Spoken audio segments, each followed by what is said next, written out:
Prime Minister Narendra Modi has spoken to the nation, giving some sort of finality, a closure to the hostilities that have gone on, at least putting a stamp on the ceasefire. And that also followed the conversation, somewhat long conversation today, between the two sets of DGMOs.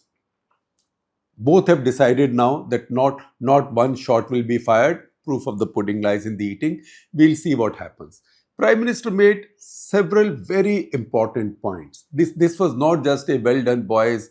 Next time you do even better. No, not that kind of a speech. This is the speech which, in his own words, sets a new normal. I'm quoting from him.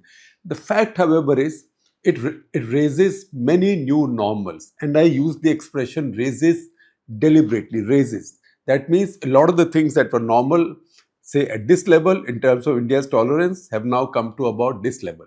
Similarly, a lot of the things which were normal by way of India's response, say at this level, has now gone to this level.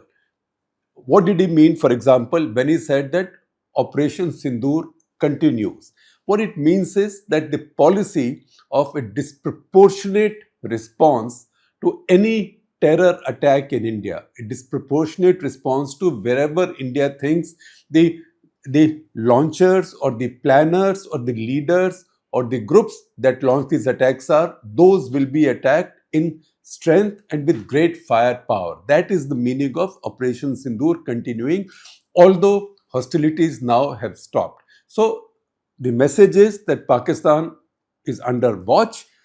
If they keep their commitments, everything goes on. Otherwise, all bets are off. And he goes on to say that terror and talks, terror and trade cannot go together, and also that blood and water cannot flow at the same time.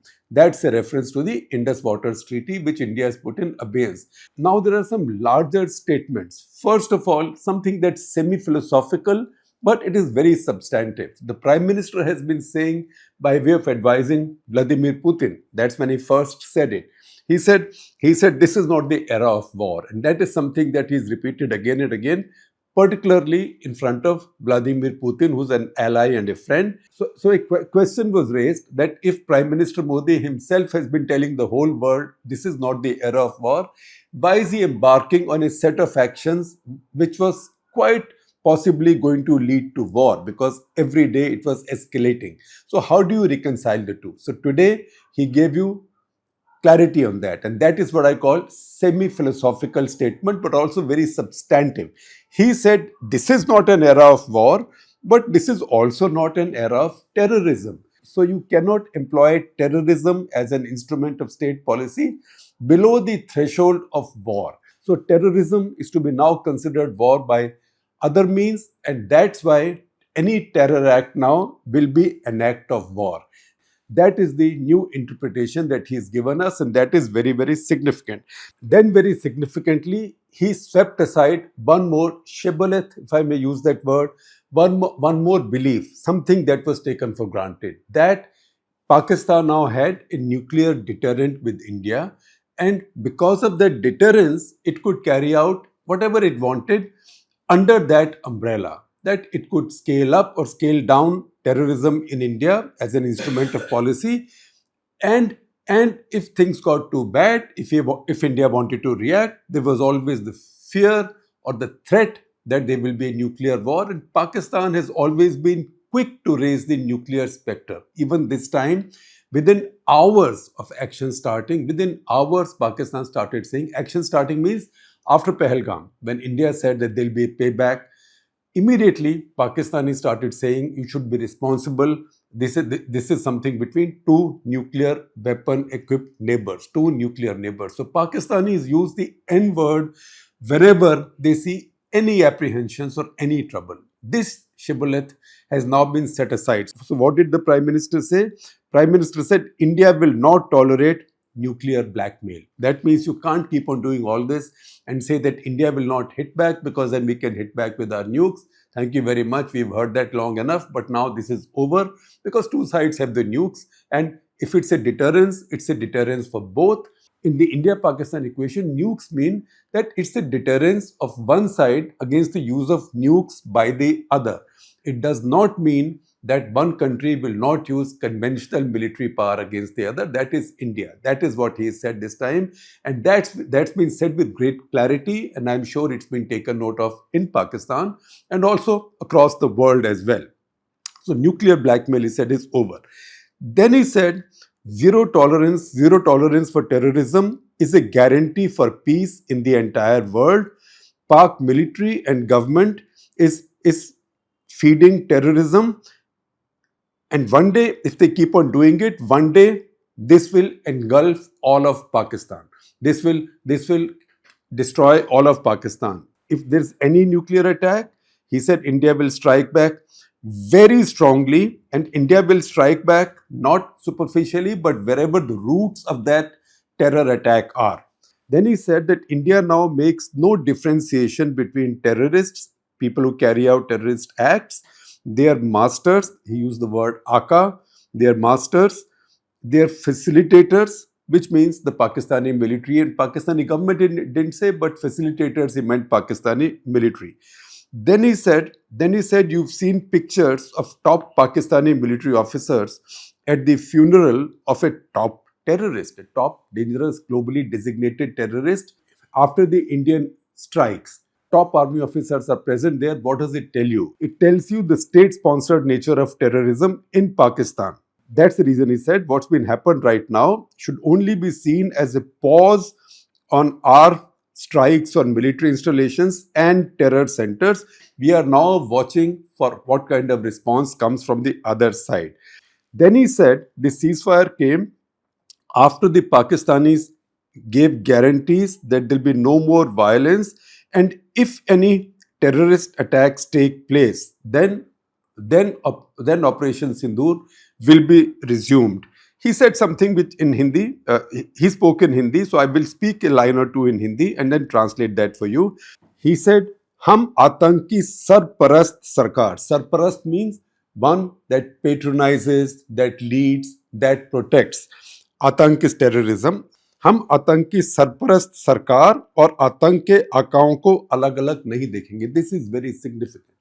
He is saying we will make no distinction henceforth between leaders of terrorist organizations, that is Atanke Aga, and the government which patronizes, protects and nurtures these terror groups. There will be no distinction, which means any terror attack will also be seen as a direct responsibility of the government of Pakistan or the powers that be in Pakistan. He also said something which has been said in the Western media in the past, that Pakistan has now become University of Global Terror. And he said whether it's 9/11, London tube bombings, any major terror attack in the world has been traced back to Pakistan. Some roots have been found in Pakistan. That's actually a truism. That's quite true. And then he hailed Made in India defense technology, the use of Made in India defense technology, and he particularly spoke about the counter to all the projectiles that came from Pakistan, ranging from loitering munitions to drones to missiles. And he said all of those were stopped. He said वो सब तिनके की तरह रोक दिए गए. That like straw they were counted, as if they were straw. They were scattered and destroyed like straw. That is actually a big achievement by Indian defense. And when Snehesh joins me, we'll talk a bit about it. Indian Armed Forces also released a picture of the key people, key young officers who've been maintaining, I don't want to say manning because a lot of them are women, who've been leading this effort at IACCS. Snehesh will tell you the exact detail of what it means.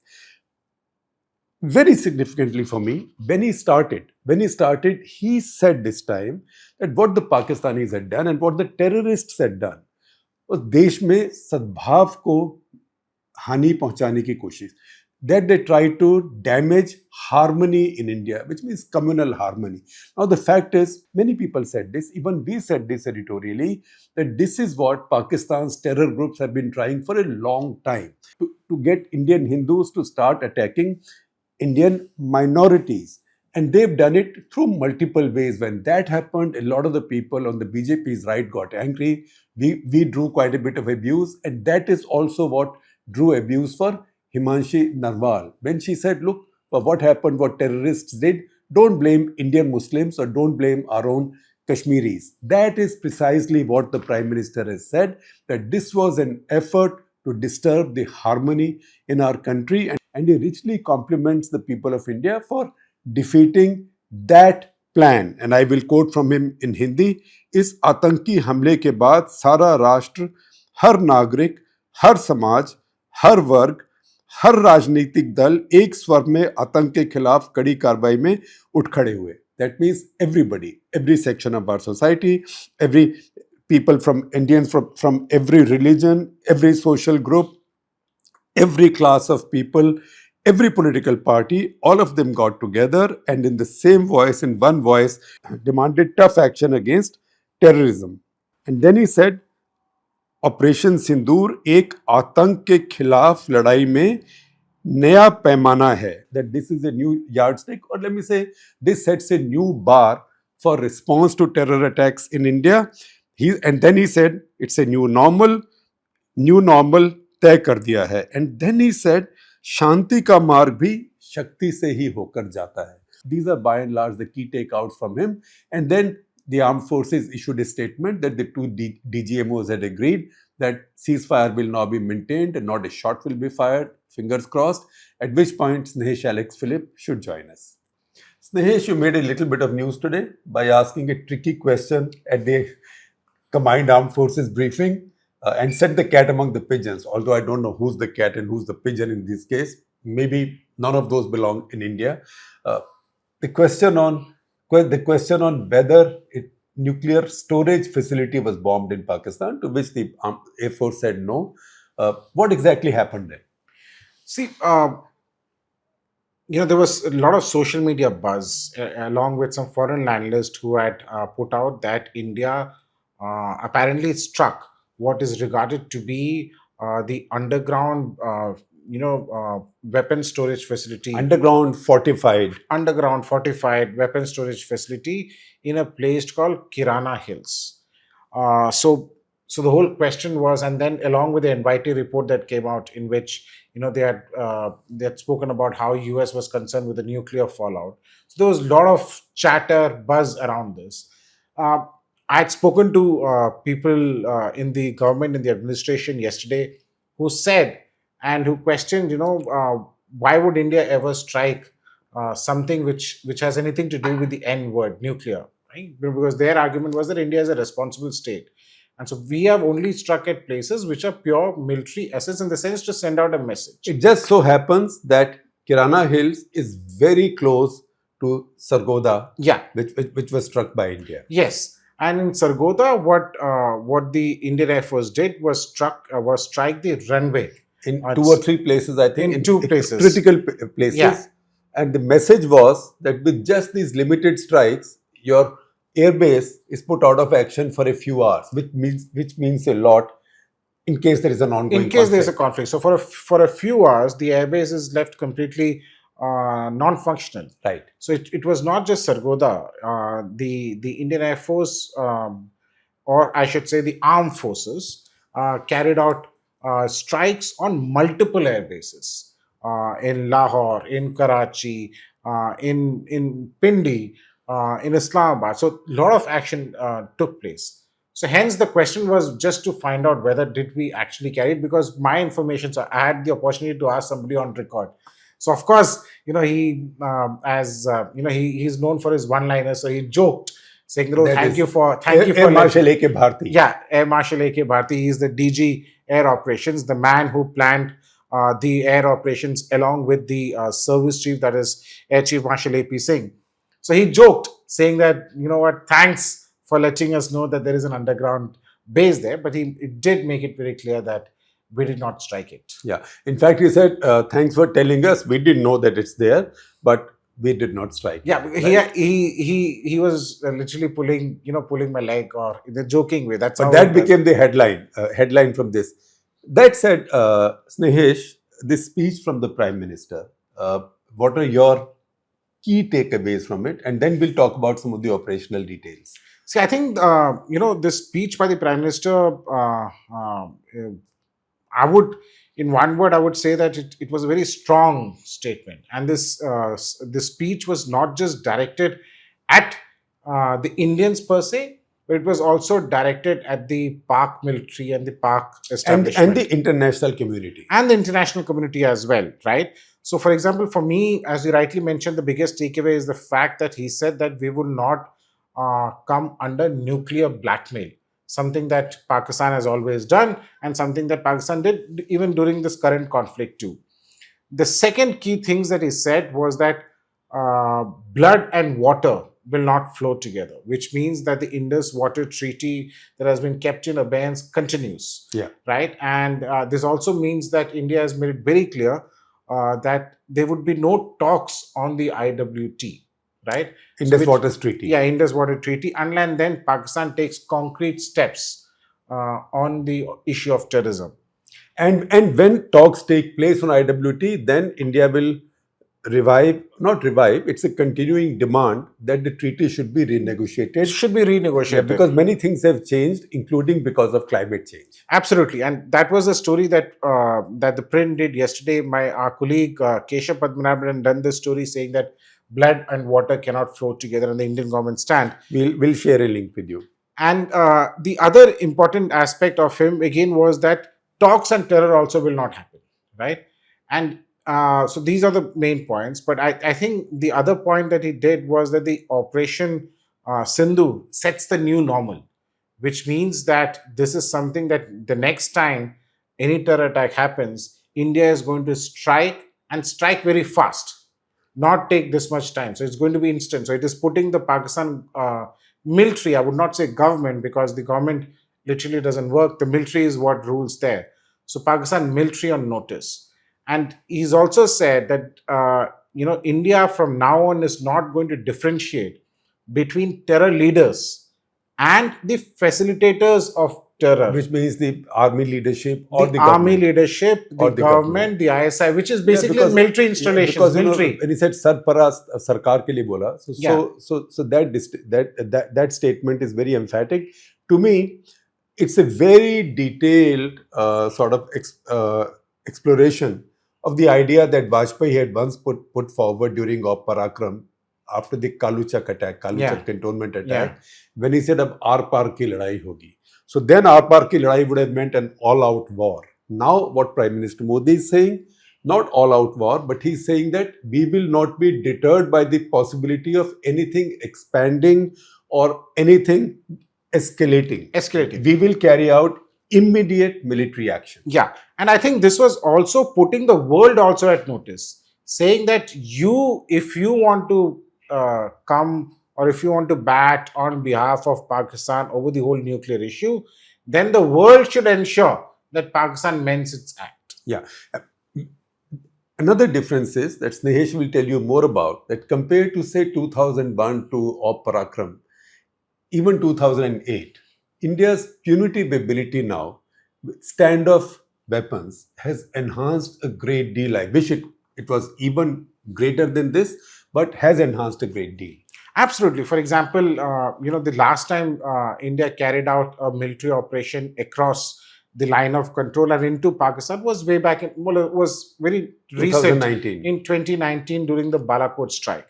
What happened in the Balakot strike? In the Balakot strike, there were Mirage 2000s which were put into action. They were initially not supposed to enter into the Pakistani airspace, right? But because of certain weather conditions, certain requirements, it crossed into the Pakistani airspace. So there was always a danger of them being shot down by the surface-to-air missiles of Pakistan.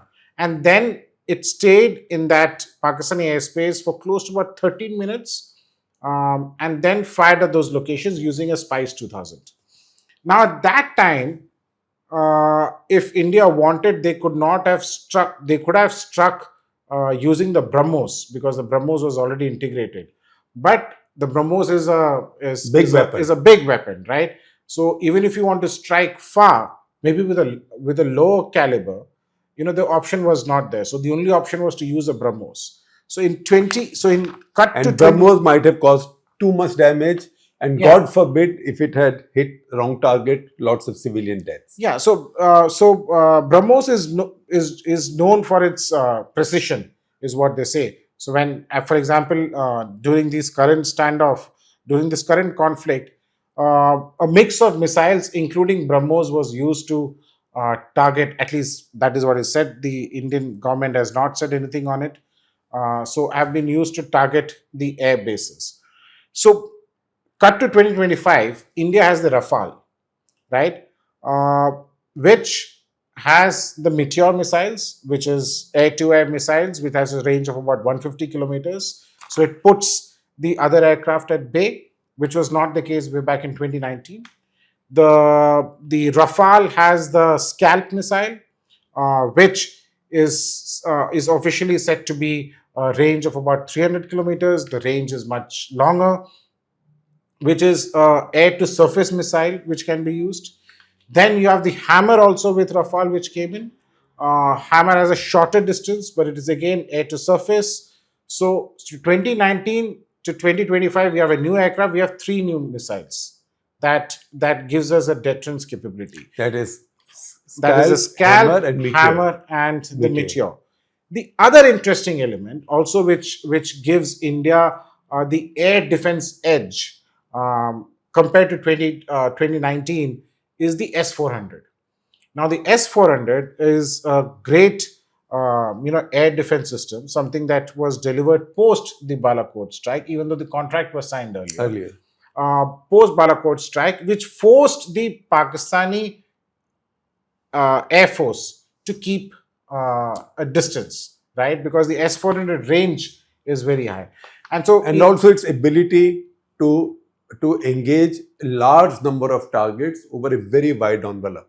Absolutely. And Prime Minister Modi in his speech today made a very significant remark. He said that the Pakistani military was trying to cross the border, and so what it was generally believed in the defense and security establishment in India was that all these drone intrusions that were happening, they were more to find out where the surface to air missile sites or air defense radars are located and systems are located, so that they could carry out a SIAD activity.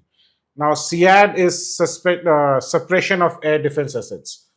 Only when a SIAD is established, the Air Force is able to move in. Wait, SIAD is suppression of enemy air defense. Enemy air defense. There are lots of people preparing for UPSC. Okay. You can't let them down. Huh? Okay. So, as he rightly said, is the suspension of enemy air defense. So, only once a SIAD is completed is when the Air Force moves in, and the Air Force moves in to have there are three stages of air dominance that are there. So you will have a dominance in air superiority there, and then the ground forces move in.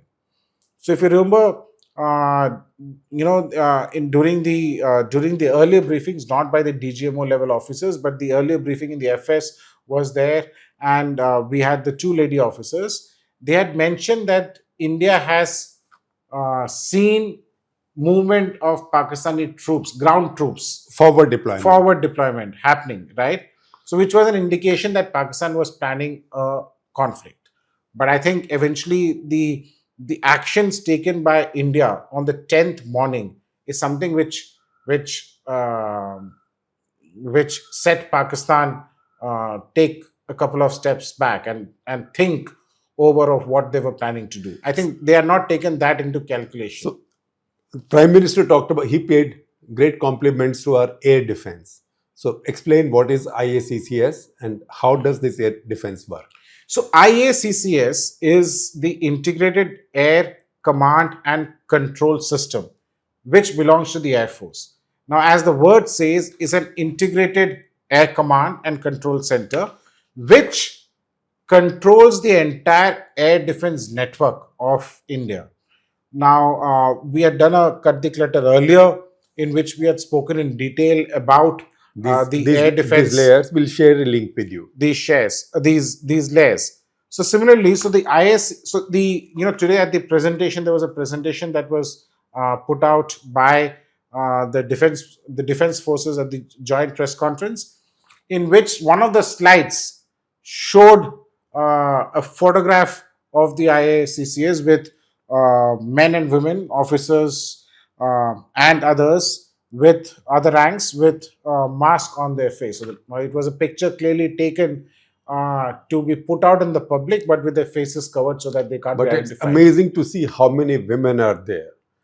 Yes, And this is real combat. this is real combat. This is where they control the combat. This is the real modern combat. Modern combat is not fixing bayonets and charging the enemy. Exactly. So this, so in a way, like the other day we were discussing, and I remember, you telling me that in this, the particular conflict that we saw between India and Pakistan from the 7th of May is the first truly a modern Air Force war fighting that has taken place. Because no other country has witnessed such a conflict in air, which involved 4.5 generation aircraft, which involved long range air defenses, which involved air to air missiles, which involved Western fighter jets, and Chinese, And Pakistan, Russian. and Russian fighter jets. So it was a combination of all. Yeah. And also remember one thing we must keep in mind, as a Marshal Bharti also said, that when you go into combat, there is always chance of losses. And attrition is always to be kept in the mind and has to be mentally and philosophically accepted when you go into attack. So the attacker is always exposed to more attrition because defender can stay back. If the defender really tries to stop you from delivering your warload, then the defender might be more at risk. And if defender is just staying back and then hoping to fight you after you've done your job, then the attacker's risks increase even more. Yeah. So when you go in for an attack, the chances of losses are much higher, as you rightly mentioned, than When you're defending. When you're defending, right? But at the same time, remember that the Air Marshal Bharti had said this yesterday, and that was the headline of our story itself. He said, while he did agree that, or I would say, he didn't dispute the fact that India suffered aircraft losses. He also said that Pakistan did suffer. So he said the question that should be asked, or the question we all should ask ourselves, is that did India achieve its military objective? And he said the answer is an emphatic yes. So the fact is, and you've seen those pictures, that 24 weapons were launched. That is scalp and hammer. All 24 hit their targets. Absolutely. Right? And if you see those buildings, those are really thick concrete buildings, concrete and marble buildings. They've been really reduced to rubble. And those pictures are available. And the amazing thing is that India already had a drone in attendance because those are drone videos. So if the Pakistani said they shot down a drone, it was a drone that had done its job already. Because last time the question was that you say you bombed something in Balakot, but who knows? You've given no evidence. You only killed a couple of crows and maybe harmed a tree, right? But this time nobody can say that because these weapons hit their targets in every place. And the other thing we forget is a lot of the discussion, Snehesh, has been about these air raids, air strikes. But besides these two, 7 other targets were hit in the PoK area, where air power wasn't used because the Air Force said that they were given they had the Muridke and Bahawalpur. Of these targets, they were given these two. The other two, in the first day's presentation, you saw those bombs dropping right into those launch pads. And that looks like a very complex and very comprehensive drone-based operation. Drone loitering munition-based operations. So again, this was this, and even then, the Pakistanis were not able to take out or intercept those drones, which means that the much touted Pakistani air defense lies exposed. Snehesh, by this time the picture is clear because first day we thought this many air bases were struck. Next day this many air bases were struck. And this striking on the air bases were actually Indian Air Force's payback to Pakistan. One, to say that, look, you take such pride in your air bases and you protect them so much and you take such pride in your air power, हम आपके घर में आपको मारेंगे, right? So every major air base was attacked. And second, it was also a larger message that India now had the ability to hit almost everywhere, in fact, everywhere in Pakistan on a completely standoff basis And conventional hit. and Yeah. conventional Nuclear, hit. of course, is a different thing No, altogether. We are not getting into nuclear that. is different, and nobody launched a ballistic missile, because launching a ballistic missile is very complicated, because a Yeah. ballistic missile, the other side will make a presumption That that it's a that it's it's a it's a nuclear strike. tipped. Who wants to take a chance? So now you have a final list of the Pakistani installations that were hit. These were all air bases, radar centers, air bases, radar units, and air defense infrastructure. Absolutely. So tell us. But remember, viewers, that this was Pakistan riding the escalatory ladder. So on the ninth evening is when Pakistan tried to target 26 military installations, including multiple air bases of India, all of which were repulsed, right? And then is when India went ahead and hit. So, like for example, it hit the Noor Khan air base, right, which is it's the operations side. They hit Murid, which is a UAV command shelter, is where it got hit. Then in Sargoda, multiple runway strikes that took place. In Gujranwala, they took out a radar site, which is there. Then Rafiki, again, an air base which is there. We will use a map to show you all this, courtesy Damien Simon. Yeah, Damon Simon, who goes by, his Twitter handle, Detrefsa. Tetresfa. Detrefsa with an underscore. Yeah. And then we, of course, hit the hangar site in Jacobabad, in Sukur, and also in Malir Camp in Karachi, That is something that air came out defense now. site. Yes, Yeah. air defense site. Yeah, That it is- was that is very mentioned impressive. yesterday by the Yeah. Air Marshal. So that is the extent of strike. So as the Air Marshal said, India went in and carried out attacks on all the air bases across the western sector. So that's Yeah. the So the that's range. across the length of Pakistan, and Pakistan, as we know, is not a very wide country. Two questions remain. One is the Pakistani claim that they hit S400 batteries, or one S400 battery, and second, that they launched all of these Fateh missiles. And you've seen some of those videos. It's almost as if people launching these missiles are making Instagram reels, right? Because they are posing, then they're shouting religious slogans. Uh, so how many did they fire? Because these missiles can become very fast, not hypersonic, but very fast. And Indian Air Force also said in one of the briefings that Adampur base was attacked with a very high speed missile. Yeah. So what exactly are these missiles? How effective were they? What did they hit? And did they hit this S400 unit? Are S400 units all safe? Because Pakistani Air Force operations head again said last night in their briefing that they also attacked an S400 unit in Gujarat as well. Well, interesting is the fact that the Pakistani ISPR and the air operations and their army operations have also claimed that there were drones flying over Delhi. Yes. Yeah, Yes. Delhi, and all important installations of Delhi is what they had also spoken about. But yes, they did fire those Fateh 1 and Fateh 2 missiles. Fateh 1, I think, has a range of about 150 kilometers. Fateh 2 has a range of about 450 kilometers. That's what they claim, not a test. But it's Yeah, but quite- it's more or quite less. a lot, It's yes. more or less. Yes. It's 450 can be, let's say, about 350, but it's more or less established that they do have that capability. And you can see the picture. These are multi-barrel, and they launch Yeah. like this. But the interesting aspect is that while Pakistan claims that they've launched about 24 or 25 of them, I don't remember it offhand. So while Pakistan has claimed that they've fired about 24 or 26 of those missiles, I don't remember the figures offhand. But the calculation from the Indian establishment and what the sources say is that they've fired about 6 to 8, about approximately about 8 missiles, the Fateh 1 and the Fateh 2 series.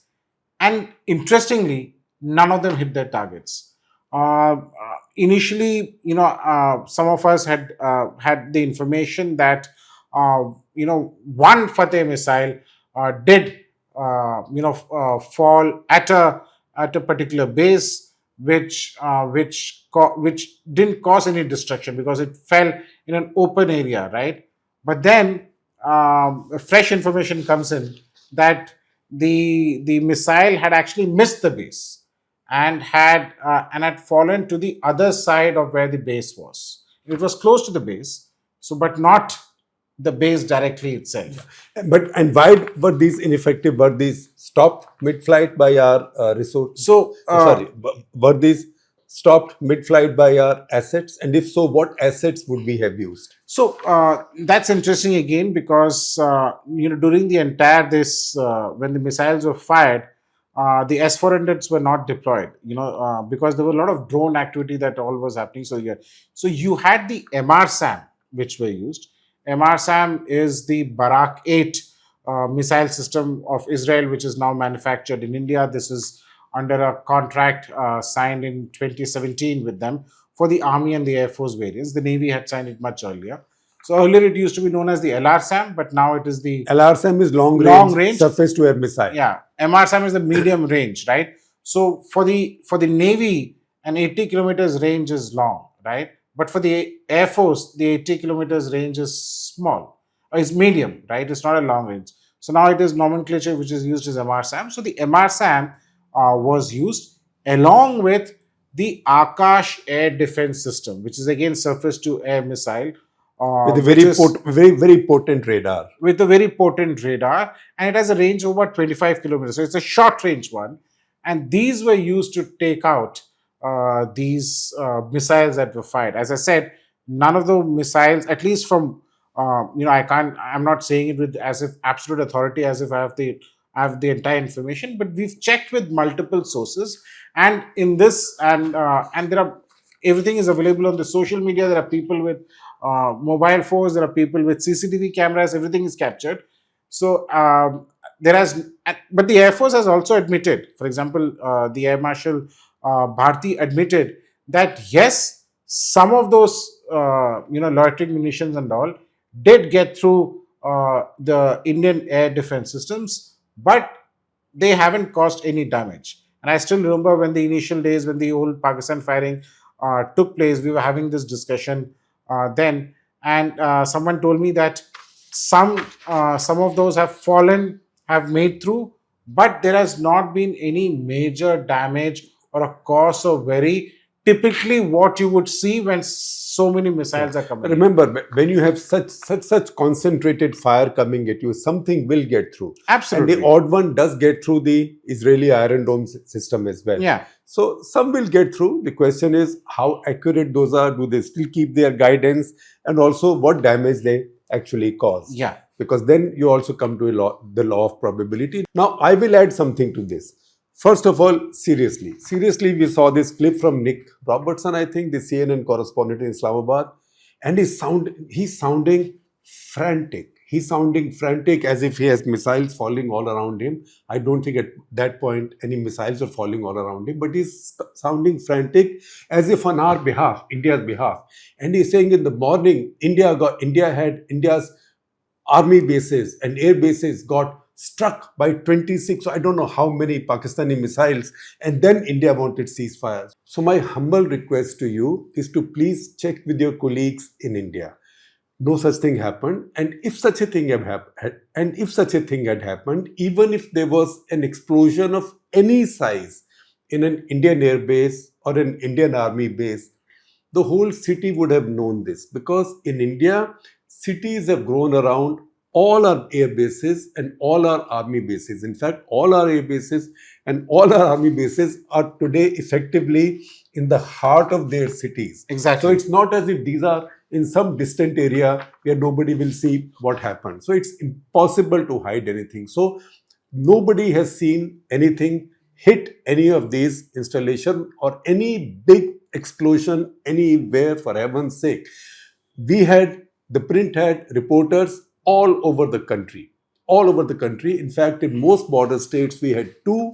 In Jammu and Kashmir, we had 4, right? The camera people, and they were all over the place. There's no way something major will happen, and they would not have known. But once again, it was too much propaganda. I think in journalism, as in diplomacy, it's also called clientitis, right? Because you treat the country that's hosting you like your client, and you start taking that line. So once again, it's not for me to counter any other media, but because the implication was that all of India was hit by so many of these missiles, for heaven's sake, no such thing happened. Take it from a whole semi-army of the print reporters, camera people who had spread all over the border states. That said, don't want to believe me because you know what? The Pakistanis showed some quote unquote satellite images. So Snehesh, what were those images and why am I saying quote unquote? Well, those images are interesting because those images show of multiple air bases, including the so-called Adhampur air base, where the S-400 system Adhampur is is near Jalandhar. yeah, where the S-400 system is there, as per their understanding, as per their intelligence. Now, they've put out satellite images showing these black dots, saying that this is what it is. And there's another air base which I'm not sure, Udhampur. Udhampur, where they show some a building with some hole. They in say it. this was the command center. Yeah, control command center, which has a hole on the top, or some structure which is there. Detreswa, the person that we spoke about earlier, he's a satellite Damien Simon. Yeah, he's a satellite imagery expert, and he put out the pictures, and he found out that all these satellite images were actually morphed images. Which means that there were no actual black spots in the fresh satellite images.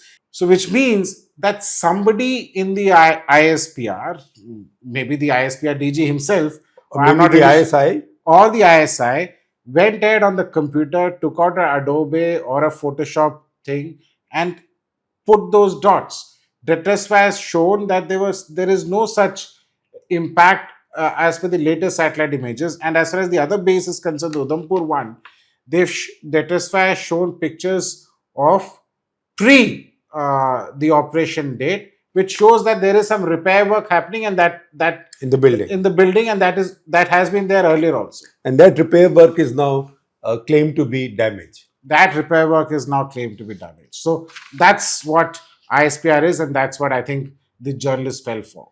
Snehesh, about this missile missing the base and falling someplace else, I have a personal story. Personal, not in the sense that I was there. I was only 8 years old then, and I wasn't even in that city, Ambala. So in Ambala, in a late night B-57 raid, B-57 bombing raid, low pass, the Pakistan Air Force plane missed the runway and dropped its bombs alongside. And one of the bombs hit the Cathedral of Jesus and Mary School. That's the first school I'd gone to, I think in 1960, in the nursery, if only for a few months, because my father was posted in Ambala at that time. So that broken cathedral stood like that for a very long time. Well, the targeting of the church might have been an error, but this was something that was said earlier from sources. But today, Prime Minister Narendra Modi himself has said that the Pakistanis targeted temples, gurdwaras, hospitals, and civilian structures. In the ceasefire violations that took place in the Jammu sector, even the mosque got demolished, And the cleric got killed. and the cleric got killed in the ceasefire violations by Pakistan. So that was a mistake then, but here in 2025, it was meant to be an intentional hit, Yeah. but which didn't happen. That was the probable error then, because 1965, everything was manual and everything was estimated. But now, almost everything is deliberate and targeted.